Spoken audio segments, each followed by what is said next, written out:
Okay, and we are live. And I am excited to be live because I have an awesome guest today. So I want to give as much time to her and get as much time for you guys if anybody here is watching live to ask questions. So I'm not going to spend a whole lot of time yammering on like I usually do. I'm just going to jump right in and introduce our amazing guest. She is a child, adolescent, and she works with adults. She is a psychiatrist. She is an expert on all the things we talk about in this group, anxiety and depression, and how it impacts the entire family system. So I am thrilled to have Dr. Melissa Lopez Larson here with us today to talk about what I say all the time. Anxiety and depression are best friends. You very rarely will see one without the other, or you might see depression, but you don't see anxiety without some depression as a general rule. And so she's going to just talk to us about how that goes, why those things go together, and what we as parents really need to be on the lookout for with our kids, because depression is a real issue right now with the pandemic. So, Dr. Melissa, let's turn it over to you. Thank you so much for having me. And, I think this is very timely. We are seeing our kids really starting to struggle more and more with anxiety and depression, just not just related to the pandemic, but I just think with all the additional stressors and burdens that we're kind of putting on them. And we're also asking them to, not be social or at least to cut down on their social interactions. And then they have access to the amazing, social media and internet, but sometimes that can be really hard for kids that are anxious and, how that impacts their self-esteem and moods. So I'm just kind of jumping right in. And you're absolutely right. Anxiety and depression co-occur together very, very frequently. Um, in my practice, it's very uncommon to see somebody with depression who doesn't have anxiety, but it's even more uncommon to see somebody who has anxiety but doesn't have depression. And Exactly. so together, those two, they really go hand in hand. And definitely from a biological standpoint, parts of the brain that are impacted with depression are very similar to the ones that are impacted in anxiety. So it makes a lot of sense. From my perspective, I usually see three different kinds of presentations for people, or especially adolescents and kids with depression.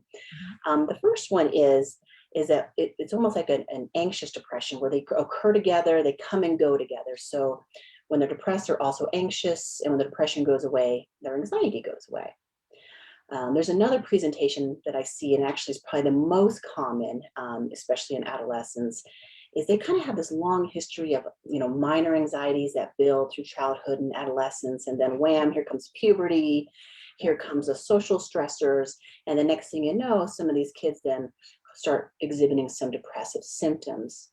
And some of the things, one of the things I usually think about is, and I kind of look at it in a way as a burnout, like when you have constant anxiety, your body just eventually is like, okay, I've had enough.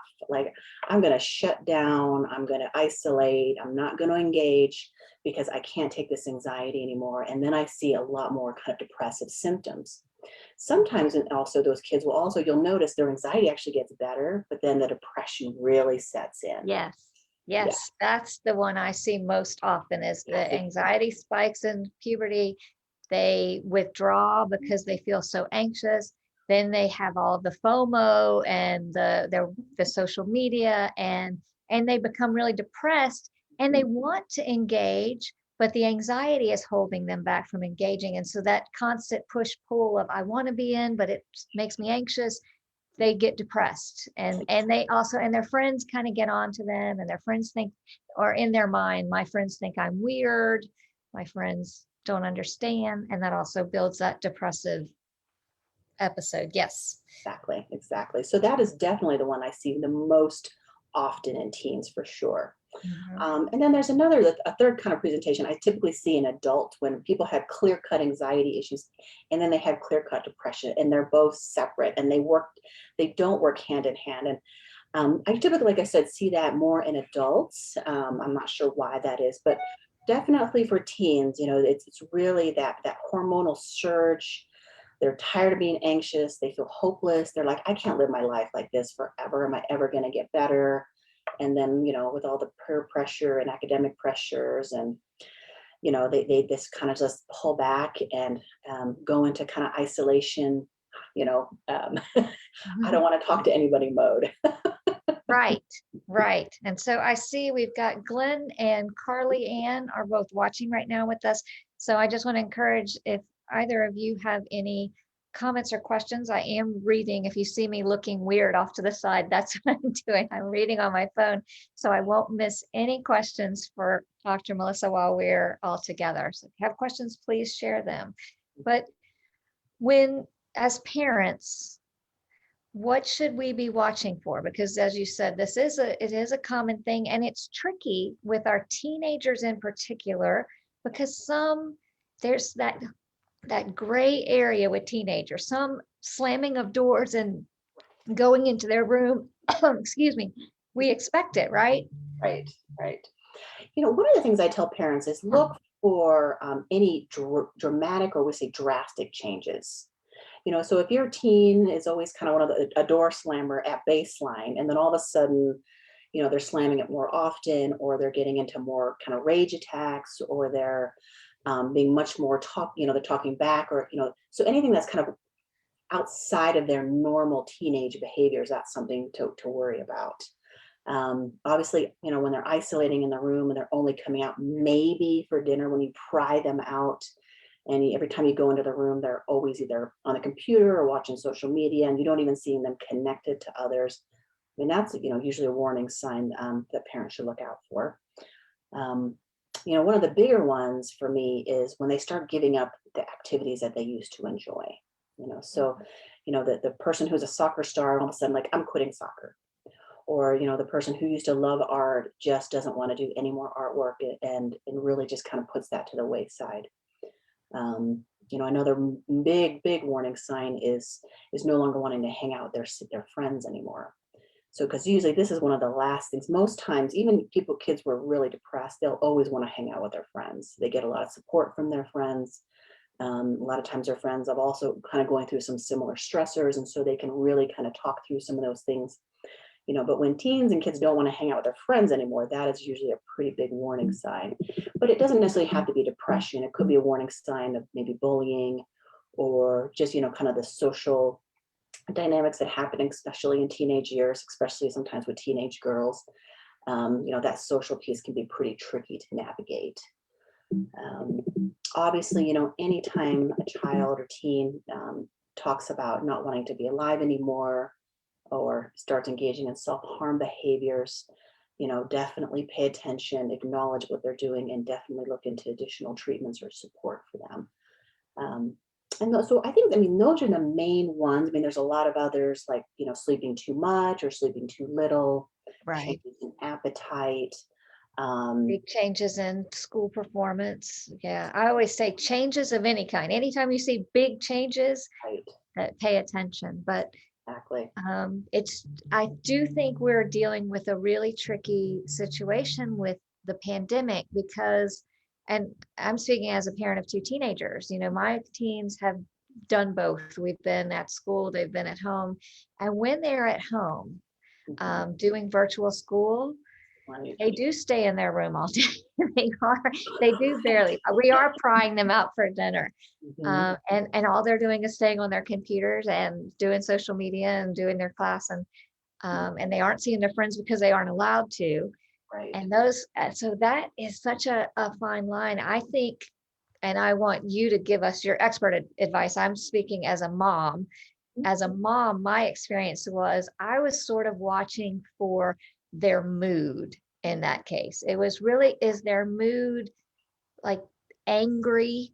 Anger is a one that kind of jumps out at me because yes, it wasn't fun. I wasn't expecting them to be like, yee, we're home, we never go out anymore. This is great. But if they were angry, that was to me a warning sign. Mhm. Yeah, and you'll definitely see anger as sometimes more common than even being sad or depressed. Yeah. Definitely. Anger, easily, low frustration tolerance is a big Yeah. one. If they're snapping more than usual, or minor things really set them off, then that's definitely some things to think about. Crying more is also Right. a big one. especially if your kids never cried, all of a sudden they start crying, then, like, okay, well, that's something Yeah. to pay attention to.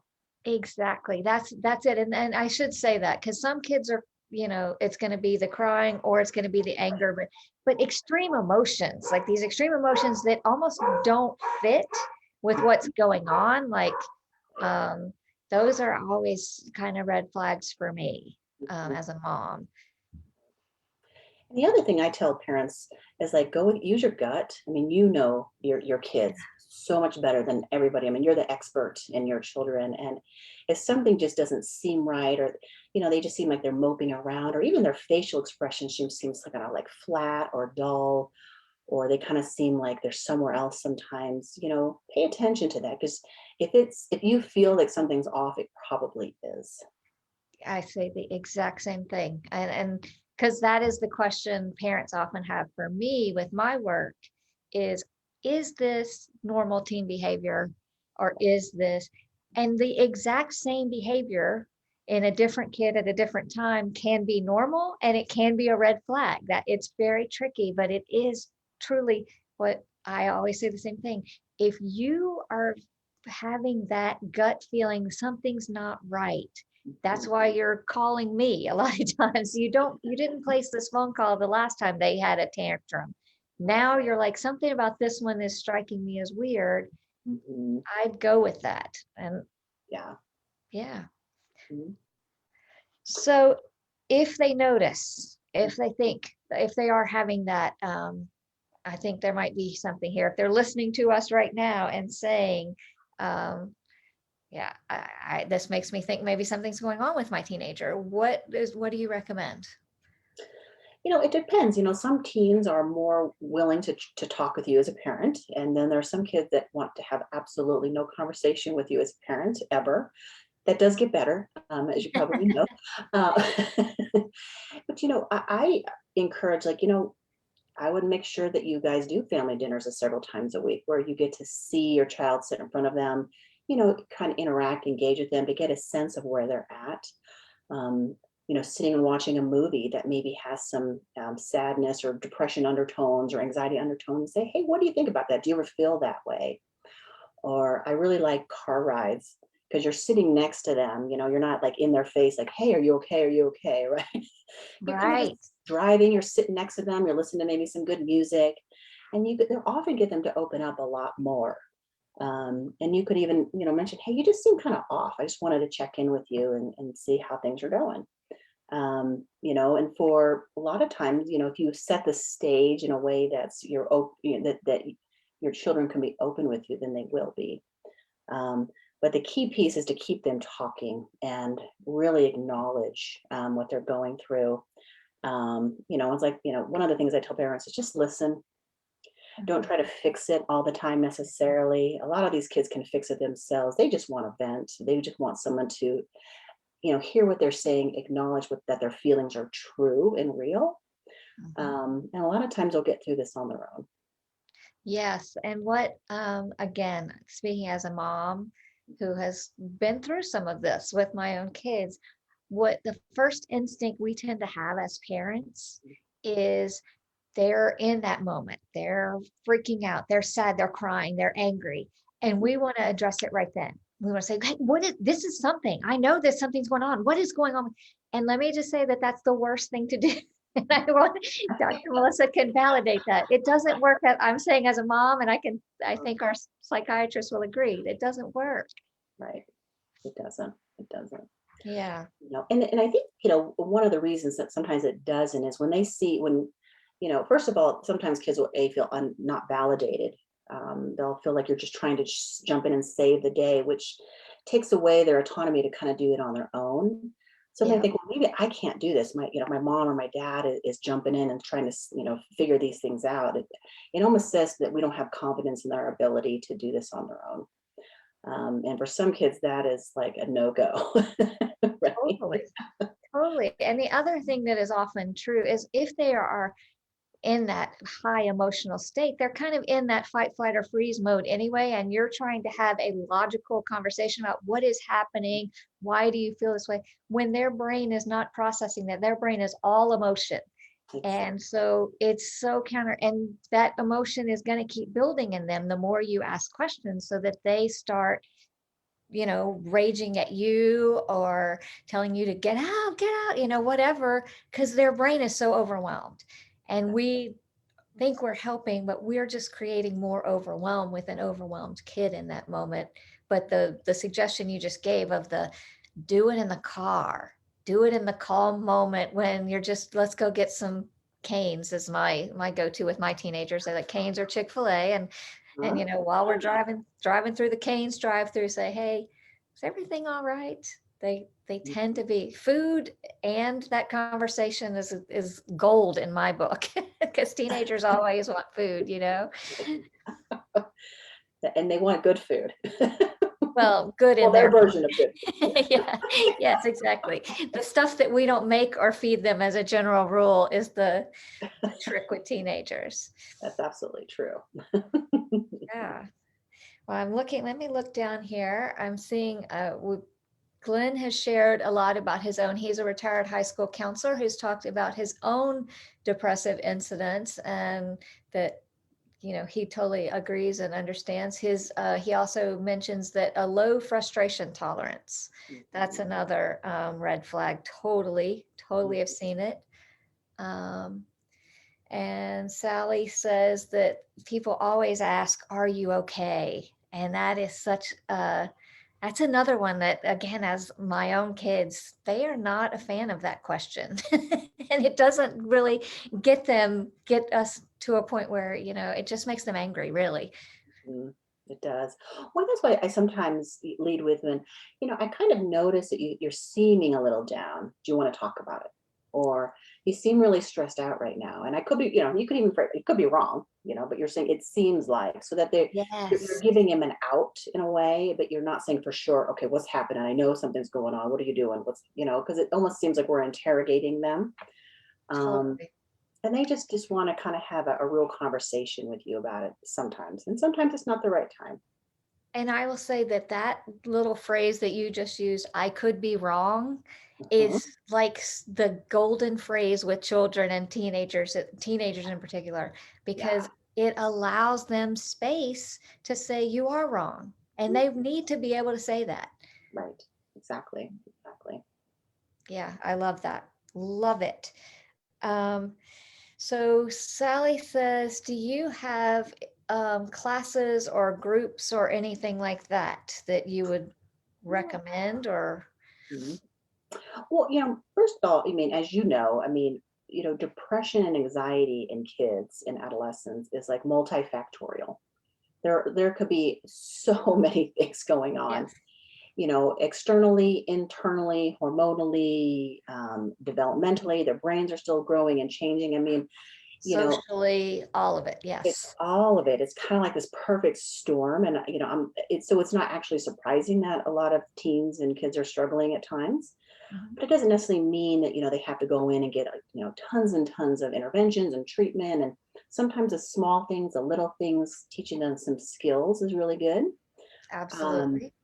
and so, one of the things that we offer through my programs, we do some parenting. We do have some parenting coaching classes, just to kind of help parents learn phrases, learn how to sit with their kids, learn, what are the causes of depression. And I describe exactly what we just did, all the multifactorial reasons for why your kid could be suffering.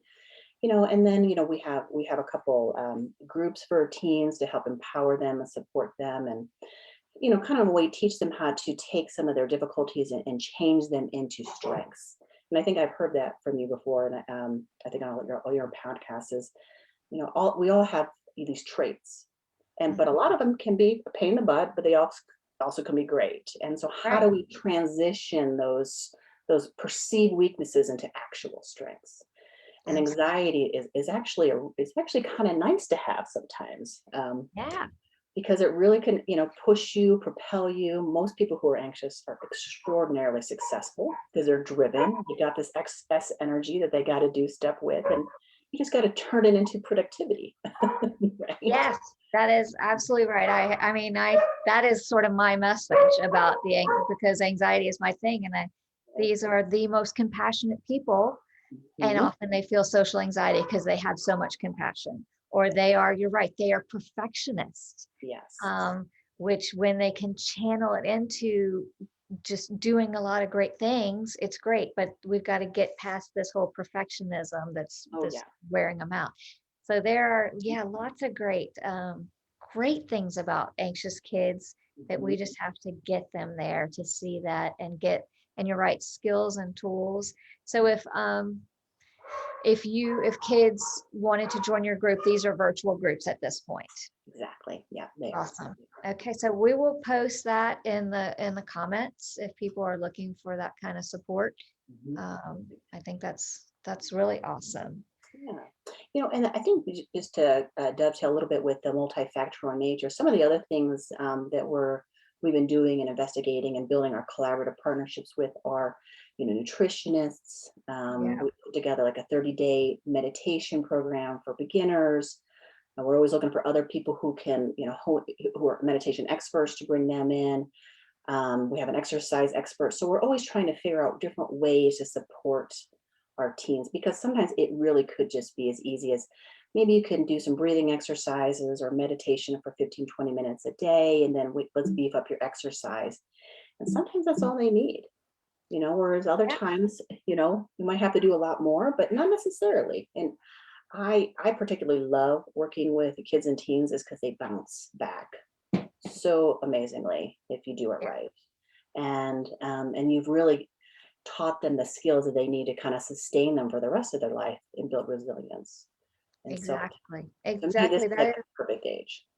it is. And as I'm a believer in there's a gift in every bad thing. Yes. It was that old parable about the Chinese man and the horse. We don't know the good thing, but Yeah. the good thing that I personally have experienced as a parent, and I see with all of my clients in this age, is this thing that they're learning to deal with when it hits them at in teen years and right before teen years, as it so often does. Mhm. It's such a gift. It's such a gift. They are home with you. They are not in a dorm room with a roommate who doesn't know how to handle this episode. Mhm. They are, you know, you can help them with all that other stuff that you just mentioned, nutrition, sleep. Everything affects everything. It is all, we're a system. So when one thing gets off, it can throw everything else off. And so you can figure it. You also are teaching them at this age how they work. And that's how I use that language with my own kids and my clients. I'm like, all the time I'm saying, this is just how you work. You need lots of sleep, or you can't eat that junk food all the time, or whatever. You need downtime. A lot of my introverts, Yeah. don't realize that that's how they work. But Mhm. once they learn how they work, then they can go out into the world and go to college and take care of themselves and give themselves the self-care that they wouldn't have known had they not had this challenge in adolescence. So it is a gift. Mhm. um, these kids come out really well prepared for some struggles later in life if it's handled right. Mhm. If we get a handle on it as parents, we find the right support team, all of that. So I couldn't agree more. This is an awesome conversation. I know I could sit here and just talk to you all day long, um, but I'm going to let you just share if there's any other little nugget or thing that you really think parents should know. What's the one thing that you want them to take away from this? Well, I think, I mean, the couple key points is really, again, the dramatic change for your specific child. So not your other kids, but this child, this specific Right. child. And if it's that different, definitely pay attention. And then, think of the whole, what I like to call the whole ecosystem of possible interventions for your child, whether it be sleep, exercise, diet, meditation, maybe medication, maybe not.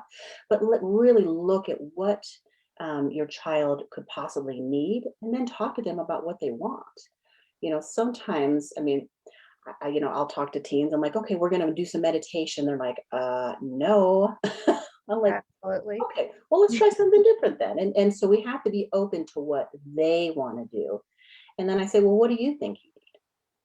So bringing their opinions to the table, letting them have their feelings, giving them the space to talk without jumping, fixing it, are Yeah. some of the key things that I think most parents should just always kind of think about. Even though I know it's hard in the moment when your kid is crying and you're like, oh gosh, you know, Yes. the That. first pulse you want to take is your own, right? Yes. And I Yes. learned that in the emergency room, when there's trauma and crises, and the very first pulse you got to take is your own, bring it down, and then you can intervene in a way that's comforting to your child without being too intrusive. Right. Yeah. Exactly. Couldn't agree more. So important. So Mhm. important that we as parents, nothing is more triggering of anxiety than your child's anxiety.